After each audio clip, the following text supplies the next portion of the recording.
Assalamualaikum warahmatullahi wabarakatuh. Alhamdulillahil qail a'udzubillahi minasyaitonir rajim.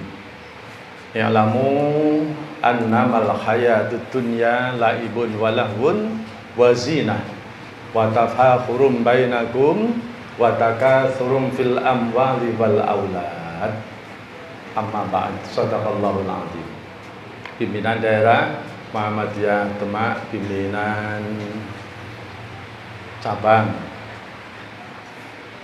pimpinan Aisyah Demak, pimpinan cabang Meranggen, Pak ya, Muhammadiyah Meranggen, dan pimpinan cabang Aisyah Meranggen beserta seluruh pimpinan amal usaha dan Forkomincam Meranggen yang dimuliakan oleh Allah Subhanahu wa taala, para hadirin yang berbahagia, Direktur Pesantren Pak Zubaidi ya, Direktur Pesantren.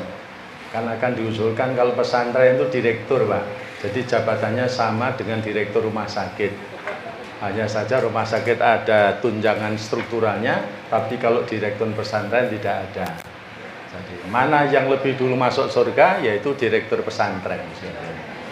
Kalau saya milih di sektor pesantren yang tidak ada tunjangannya, apalagi sudah pensiun kan gitu ya. Langsung kalau saya pensiun itu lebih baik direktur pesantren daripada direktur rumah sakit. Mumet Pak ngurus rumah sakit itu. Karena apa? Utangnya harus banyak, mengembalikan utang. Kalau direktur pesantren kan tidak seadanya. Nah, Bapak dan Ibu, ayat yang saya baca tadi adalah surah Al-Hadid ayat 20 yang berbunyi i'lamu annamal hayatud dunya la'ibun wa lahwun wa zinah wa tafakhurum bainakum wa takatsurun fil amwali wal aulad. Ketahuilah oleh kita semua bahwa dunia ini isinya adalah rame-rame. Ya, melalaikan kita, permainan rame-rame. Ya, perayaan itu dunia isinya. Kalau tidak ada perayaan, sepi sekalian. Maka adalah muktamar, rame, ya toh. Kemudian ada peresmian peresmian panti asuhan, rame. Kalau ini tidak diresmikan, tidak ada yang datang sekalian. Ya.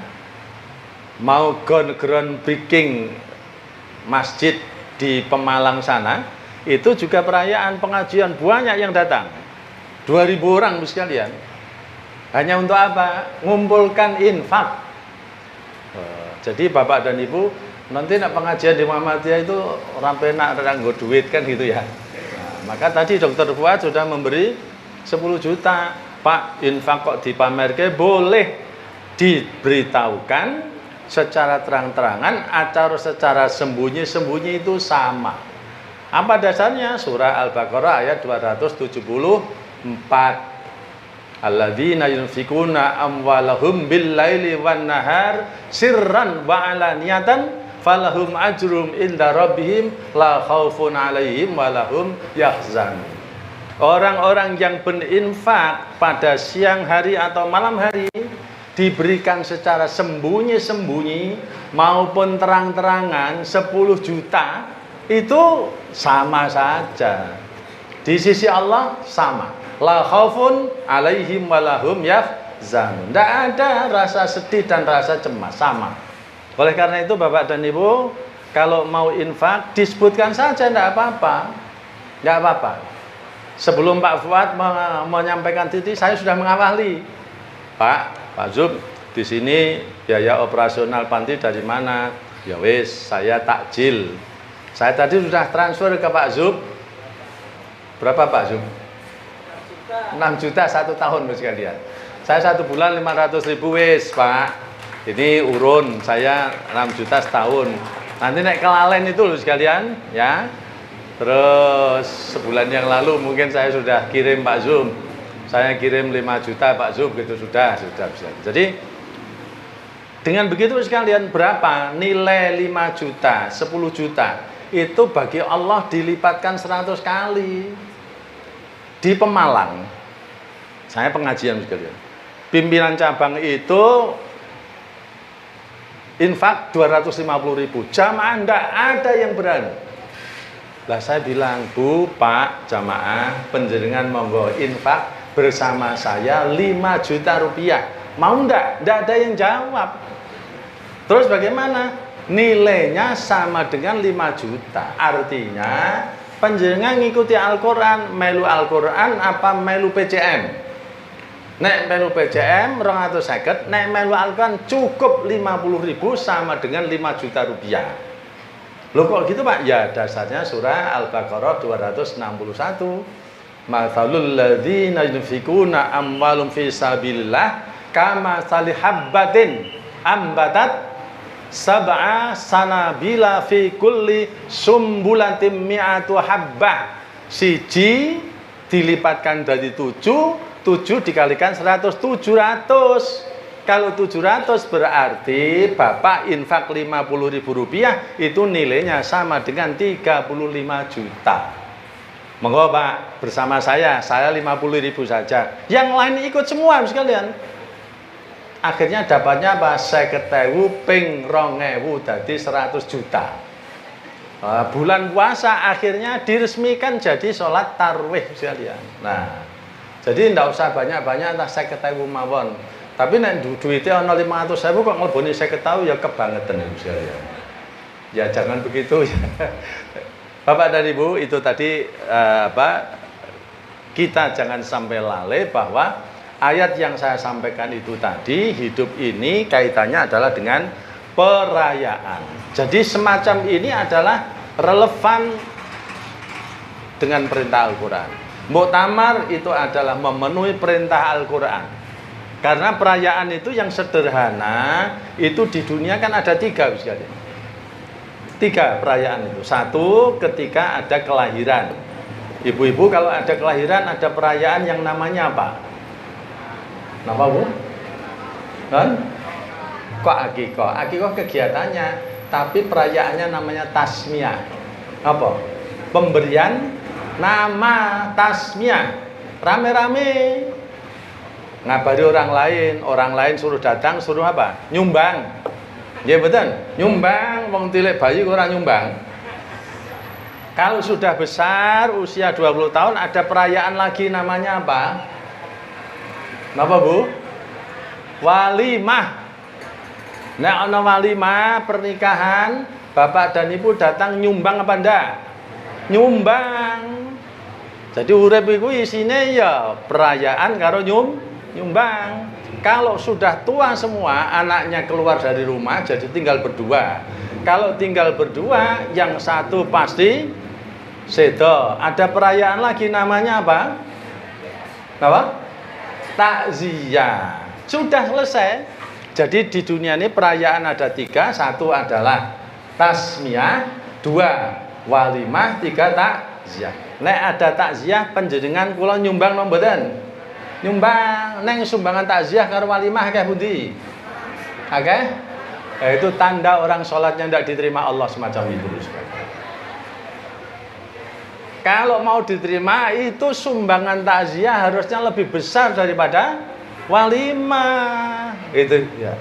Nanti saya jelaskan tanda-tanda orang yang sholatnya tidak diterima oleh Allah pada bulan yang akan datang. Mboten mangke ra cukup wektune to niku sekalian. Bapak dan Ibu yang saya hormati ya. Jadi rame-rame. Lah, kalau orang sudah rame, seneng itu biasanya lalai, lupa. Ya toh, lupa mbon dolanan kok laibun donya kuwi rame, dolanan.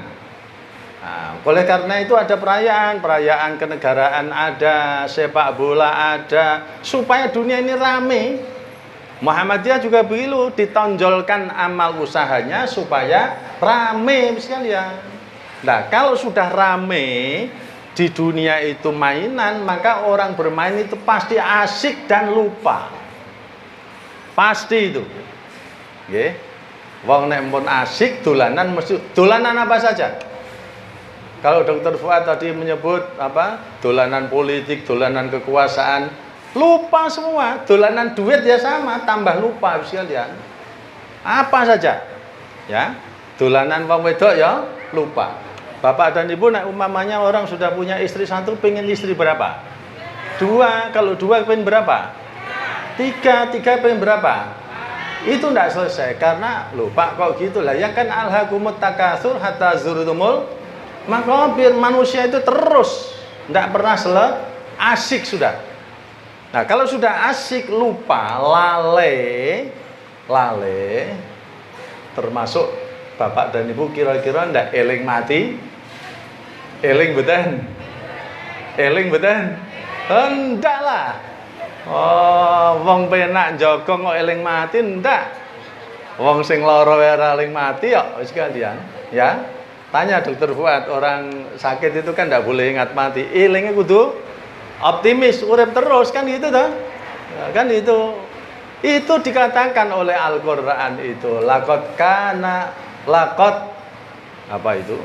Laqad kunta fi ghaflatin min hadza. Kamu itu sesungguhnya lupa dalam persoalan kematian. Lupa. Ya, yang dilupakan apa? Kalau yang lupa kematian, ingat apa? Bekalnya itu loh sekalian. Nah, itu. Terus bagaimana? Fakashafna angka aka fabasarukal yauma hadid. Surah Qaf ayat 22. Manusia itu nanti lupa dalam persoalan ini. Kemudian nanti dibuka tabirnya, dibuka matanya, sehingga pada waktu itu nanti penglihatan kamu sekalian menjadi tajam sekalian. Nah, yang ingin saya sampaikan adalah Bapak dan Ibu, ini adalah bekal kita. Ini adalah bekal kita semua. Sekalipun tadi ada wakaf yang sudah dijual, dipergunakan untuk ini, itu sah-sah saja. Baik menurut ketentuan fikih maupun menurut ketentuan Undang-Undang Nomor 41 Tahun 2004, Undang-Undang Wakaf. Wakaf itu boleh dijual, wakaf itu boleh untuk sementara waktu, wakaf itu boleh ditukar gulingkan, itu sah-sah saja. Jadi Bapak dan Ibu mempunyai ruko 5. Sekarang belum diambil, belum dijadikan kebutuhan untuk anak cucunya karena masih kecil-kecil. Kemudian Pak Zub, ruko saya ini saya wakafkan dalam waktu 10 tahun. Nanti kalau sudah 10 tahun, 2030, anak cucu saya sudah besar, saya tarik kembali. Itu boleh, boleh. Ya. Wakaf kolektif juga boleh. Maka ada yang namanya wakaf uang. Jadi kalau umpamanya Muhammadiyah Meranggen akan membangun satu amal usaha, kemudian bagaimana? Wakaf kolektif, wakaf uang. Berapa? 100 ribuan. 100 ribu, saya ambil contoh di Muntilan. Pengajian di Muntilan itu Selasa pagi, Bapak dan Ibu, mulai jam 7 sampai jam 8. Di gedung Muhammadiyah itu, gedung pimpinan cabang Muhammadiyah Muntilan, pesertanya 800 orang. Mau membangun apa? Mau membangun gedung dakwah yang kira-kira biayanya 800 juta. Saya bilang, Pak, Bu, sekarang kira wakaf uang saja. Wakaf tunai 1 bulan 100 ribu. 100 ribu. Berarti kalau ini 800 orang itu akan terkumpul berapa sekalian? Jadi 100 ribu kali 800. Pinter niku? 80 juta. Kali 1 tahun sekalian. Sudah, sanggup apa tidak? Sanggup. Saya ikut 100 ribu juga. Akhirnya semua jamaah berjana itu 100 ribu tiap bulan. Selama 1 tahun gedung PCM Muntilan itu jadi. Tidak masalah. Jadi kalau panti ini mau mengembangkan PCM Meranggen, itu sekarang mari kita wakaf bersama-sama. 1 bulan 50 ribu rupiah juga tidak dilarang. Jumlah anggota PCM berapa Pak Farhan? Kan? Orang pimpinannya jumlah anggota PCM berapa? Kan? Ratusan, 500 ada enggak? Non? 100. Non? 100 itu 500. 500 berarti kalau 1 bulan 100.000 itu terkumpul 50 juta. 50 juta kali kalau 1 tahun berarti sama dengan berapa? 600 juta sekalian. Monggo kalau mau melaksanakan saya tak ikut bersama-sama. Aku imamnya wis Pak Zul.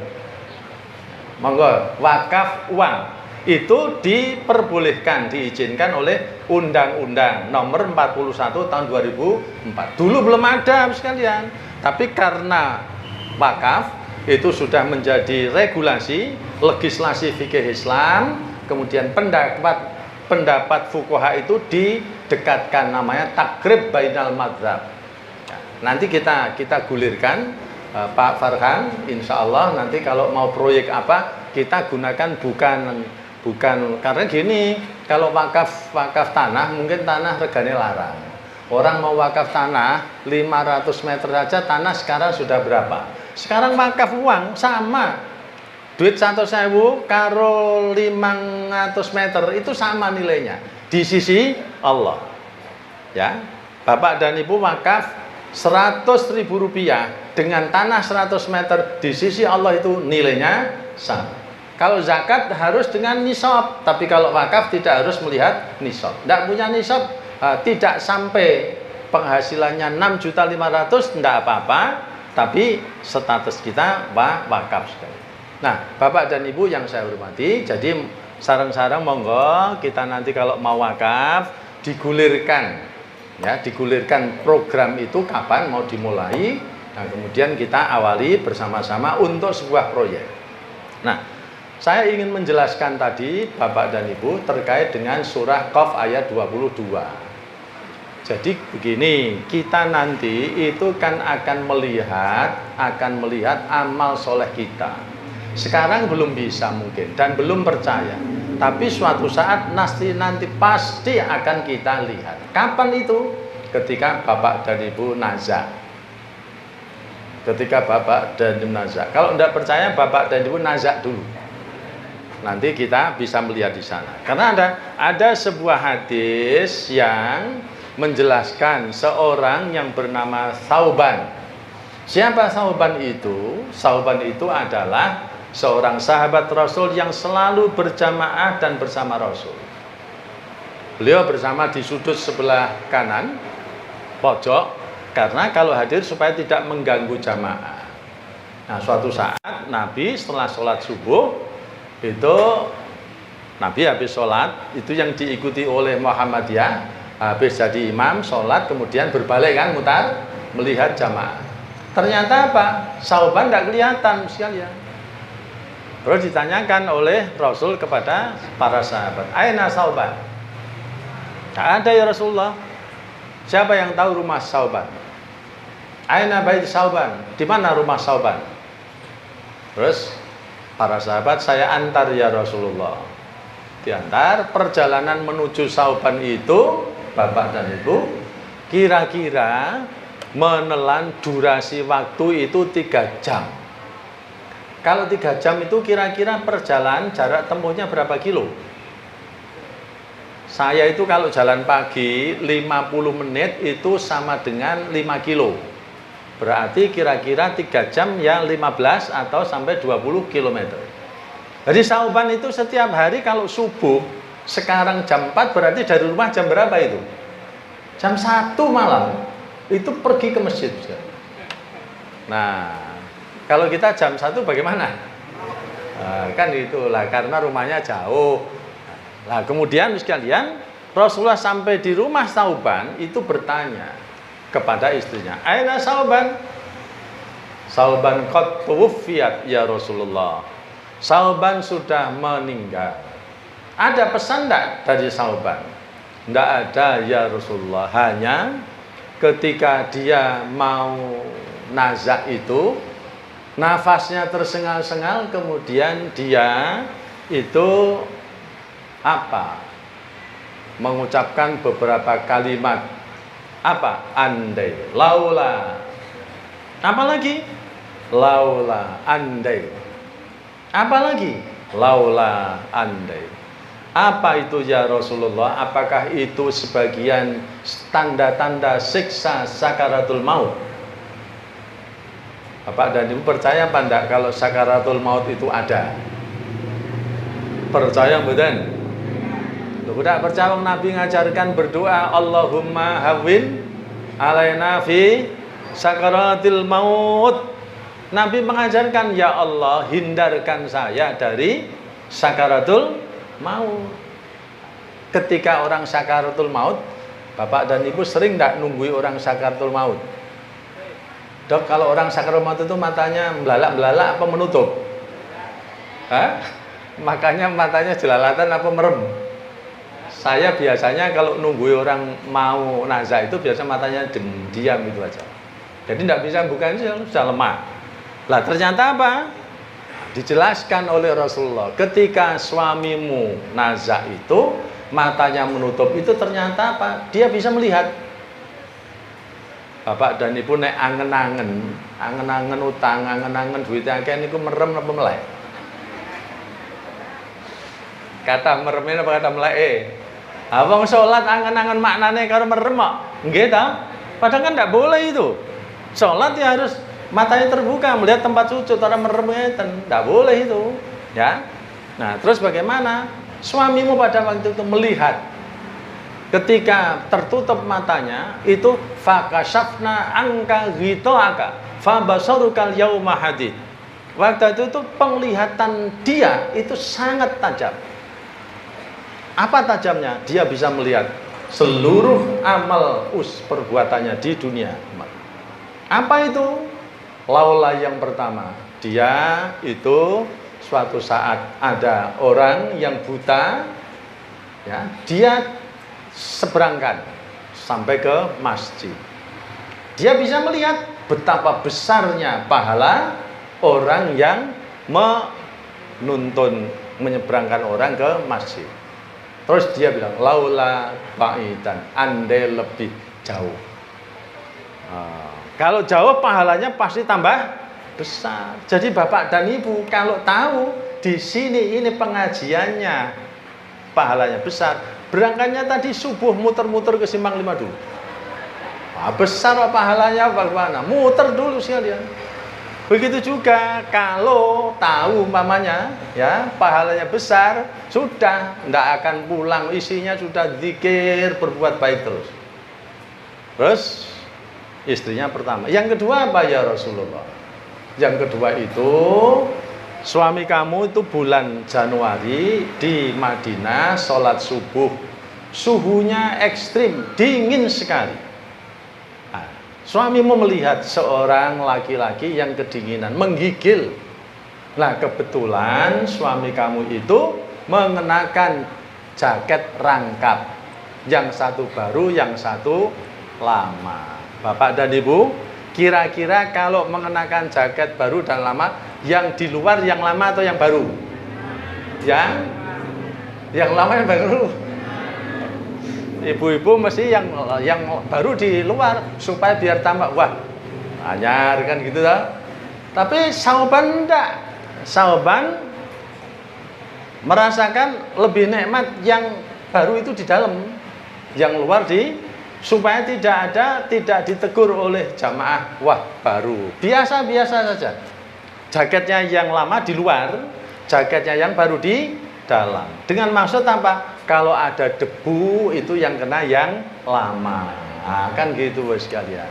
Sama Bapak dan Ibu. Nah, kan itu ya. Terus Bapak dan Ibu kalau punya ya kendaraan baru ya NMAX tahun 2022 sama Supra tahun 90 sing dokok njobo sing Supra napa sing NMAX? Sing didokok garasi njobo sing Supra napa sing NMAX? Supra, soalnya ana sing nilai disilai sing Supra.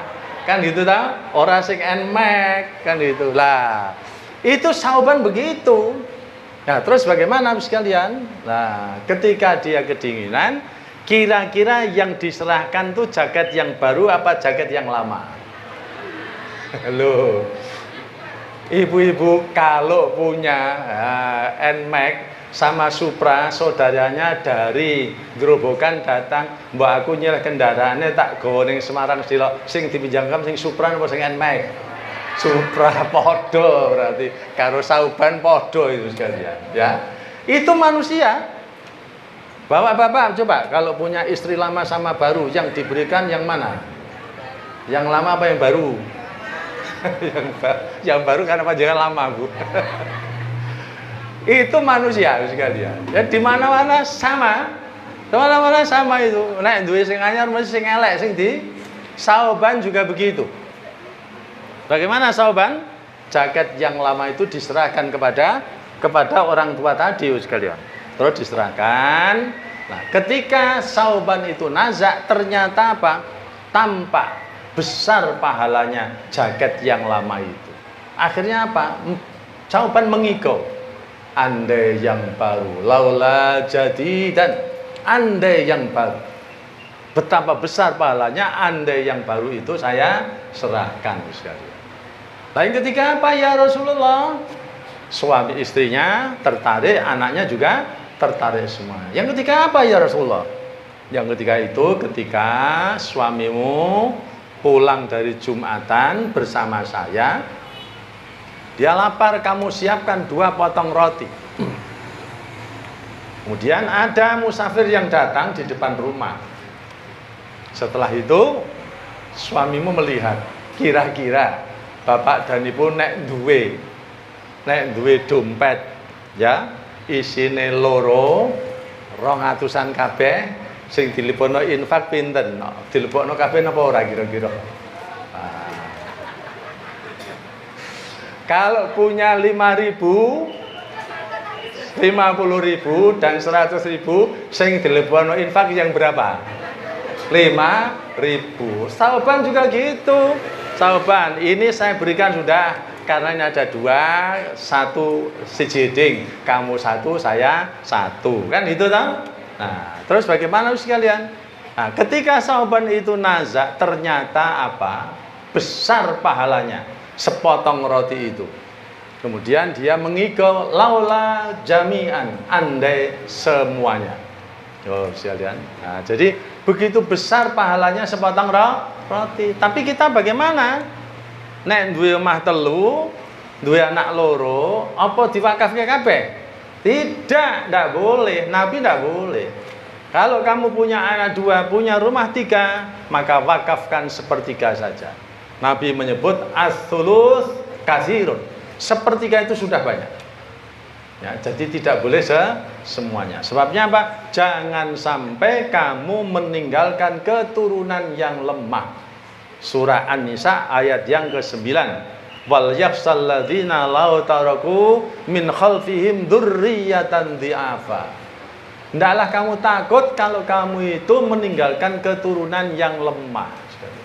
Jadi itu tidak boleh. Nah, setelah Rasulullah menjelaskan apa yang dialami oleh Sauban itu, Rasulullah membaca surah Al-Isra ayat yang ke-7. Bunyinya, in ahsantum li anfusikum wa in asatum falaha. Artinya, jika kamu berbuat baik, kebaikan itu untuk dirimu sendiri. Dan jika kamu berbuat jahat, maka kembali untuk dirimu sendiri. Nah, itu ya. Setelah itu Rasulullah menjelaskan lagi kepada ibu-ibu yang biasa membaca surah Yasin. Ya, ibu-ibu di sini biasa membaca surah Yasin tidak? Hah? Kalau Quran itu isinya ora surat Yasin tok kan gitu. Makanya ketika dibacakan pasti tidak bisa melanjutkan. Rasulullah membaca pada waktu itu apa? Surah Yasin yang berbunyi qalu ya wailana Raisa Aisyah ora iso maca surat Yasin. Qalu ya wailana mam ba'atsana mimmar qadina hadza ma wa'adar rahman wa sadaqal mursalun ya, bukan mursalin. Wa sadaqal mursal. Artinya apa? Qalu mayit-mayit yang sudah ditanam itu mereka berkata, ya wailana mambasana mim marqadina, siapa yang membangkitkan kami dari alam kubur itu? Hadza ma wa'ada rahman, sungguh benar janji Allah.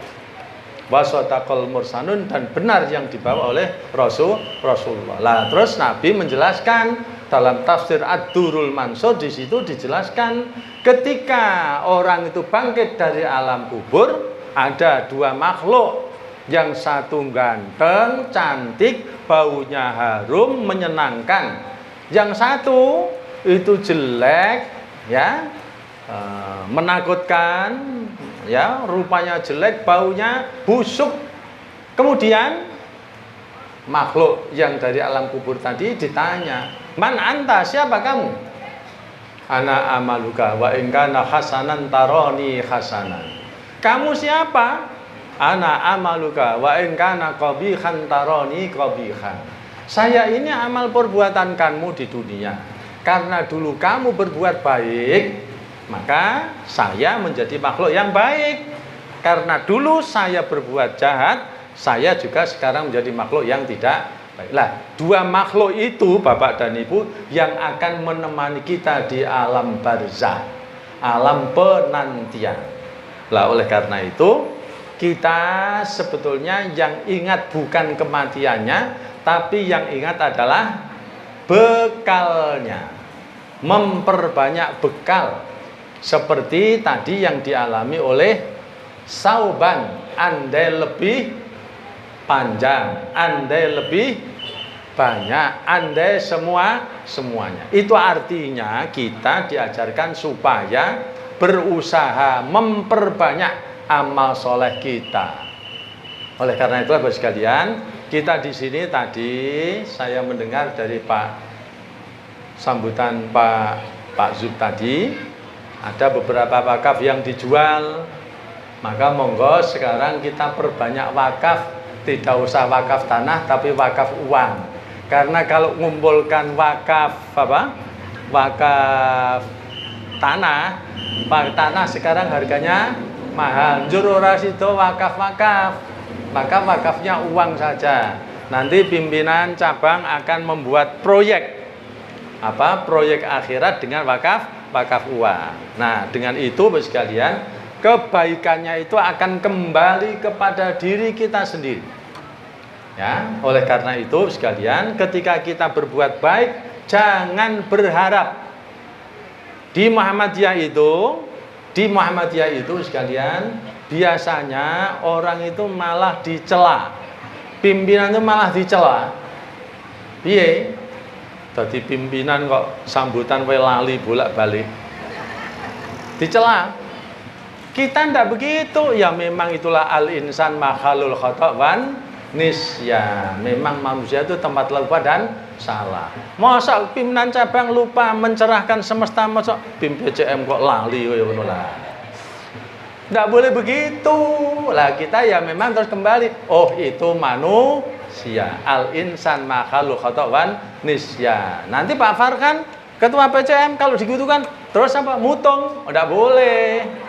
Nggak boleh, aku sebelum jadi PCM bayaran ora kok, kan gitu sekarang. Malah mutung, nggak boleh. Jangan berharap dipuji, dihormati orang, nggak usah. Itu bukan karakter Muhammadiyah. Karena apa? Quran berpesan, kalau kamu memberi sesuatu, melakukan sesuatu, jangan berharap penghormatan, balasan, balas jasa, nggak usah itu diharapkan. Kecewa nanti. Ayatnya apa? Surah Al-Insan ayat yang ke-9.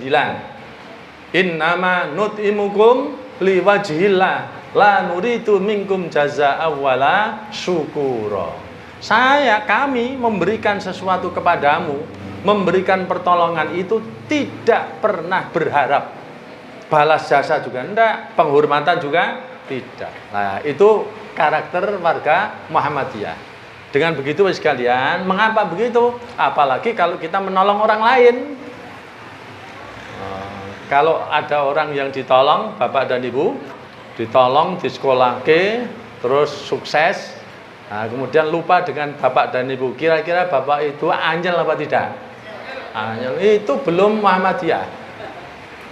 Harusnya ndak anyel, ya memang begitu itu. Mulanya diingatkan, kalau kamu memberikan sesuatu jangan berharap.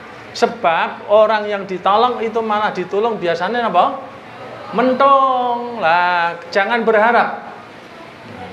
Oleh karena itu sekalian, sekali lagi kita diajarkan ibadah itu koridornya dua, yaitu ibadah itu koridornya dua, yaitu perbuatan yang dicintai oleh Allah dan diridhoi. Tapi yang kedua masih sulit. Bapak dan Ibu melakukan sesuatu dicintai oleh Allah, tapi diridhoinya masih sulit. Ridho itu apa tahu sekalian? Ridho itu Allah melihat kita puas, itu ridho. Contohnya gampang. Pak Farhan punya anak 3 di Jakarta semua. Pak Farhan kesukaannya kalau lebaran itu opor ayam. Anak yang pertama itu membawakan ayam saja. Anak yang kedua membawakan buah anggur. Anak yang ketiga membawakan ayam sak bumbune opor. Kira-kira Pak Farhan puas yang mana? Puas yang opor dan bumbunya ini itu loh. Jadi ridho itu Allah merasa puas dengan apa yang kita kerjakan. Nah, oleh karena itu sama kan contohnya. Ada bapak-bapak orang sholat jamaah di masjid. Wong lanang kuwi salate kan cukup memenuhi aurat, pakai celana sampai lutut, yang satu sampai lutut dan sampai pusat. Sebelahnya itu sholatnya mengenakan sarung kanggo kaos tulisannya Maradona, kaosnya nggak diundel-undel. Yang satu itu mengenakan sarung bagus, mengenakan kain baju koko, peci lengkap. Kira-kira Bapak dan Ibu puas melihat yang mana? Melihat yang baju koko. Itu contohnya ridho. Ridho itu ya yang begitu itu ya. Jadi kalau kita melakukan sesuatu, kita lakukan yang terbaik untuk Allah Subhanahu wa ta'ala, bukan untuk manusia. Maka tadi ayatnya surah Al-Insan ayat yang ke-9. Jangan berharap nanti kecewa. Ya.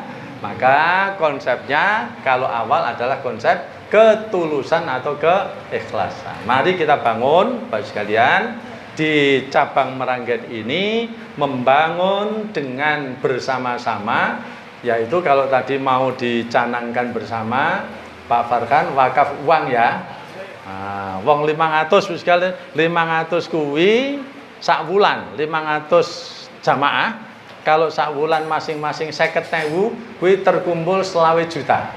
Kira 1 tahun terkumpul 300 juta. Lah, terus bagaimana? Ya uangnya jangan dipakai dulu karena ini wakaf sekalian. Bon 50.000-an mawon mangke sareng-sareng. 5.000 itu sama dengan berapa? Sama dengan 35 juta per bulan menurut Al-Qur'an sekalian. Nah, Bapak dan Ibu sekali lagi mudah-mudahan yang kita kaji pada pagi dan siang hari ini memberikan arti dan manfaat pesan-pesannya, yaitu pesan surah Qaf ayat yang ke-22, surat Al-Isra ayat yang ke-7 dan surat surat yang terakhir surat nomor apa? Al-Insan ayat yang ke-9. Itu yang menjadi padukan dalam kita beribadah di dunia. Mudah-mudahan Allah senantiasa melindungi kita, menyelamatkan kita, melimpahkan rahmat kepada kita berupa kesehatan dan keselamatan, sehingga kita bisa memperbagus amal ibadah kita masing-masing. Bapak dan Ibu, mari kita berdoa bersama-sama untuk mengawali peresmian Gedung Asrama Putri, Gedung Asrama Panti Asuhan Muhammadiyah Meranggen. Insya Allah mudah-mudahan menambah keberkahan dan menambah investasi amal soleh Bapak dan Ibu sekalian. Mari kita awali doa kita dengan membaca suratul Fatihah bersama-sama. Ibtigha'an limardhatillah al-Fatihah. A'udzubillahi minasyaitonirrajim. Bismillahirrahmanirrahim. Alhamdulillahirabbil alamin. Ar-Rahmanir Rahim. Maliki yaumiddin. Iyyaka na'budu wa iyyaka nasta'in ihdinas siratal mustaqim siratal ladzina an'amta 'alaihim ghairil maghdubi 'alaihim waladdallin amin. Bismillahirrahmanirrahim. Alhamdulillah rabbil alamin hamdan yuafi ni'amahu wa yukafi'u mazidah. Allahumma shalli ala Muhammad wa ala ahli baitihi wa sahbihi wa sallim. Allahumma inna nas'aluka bihaqqil fatihatil mu'azzamati was sab'il mathani an taftaha lana bikulli khair wa an tatafaddala alaina bikulli khair wa an taj'alana min ahlil khair wa an tu'amilana mu'amalataka li ahlil khair wa an tahfadhana fi adyanina wa anfusina wa ahlina wa auladina wa ashabina wa ahbabina min kulli mikhnatin wa fitnatin wa bu'sin wa dhairin innaka waliyun kulli khair wa mutafaddilun bi kulli khair wa mu'ti kulli khair bi rahmatika ya arhamar rahimin bi rahmatika ya arhamar rahimin bi rahmatika ya arhamar rahimin.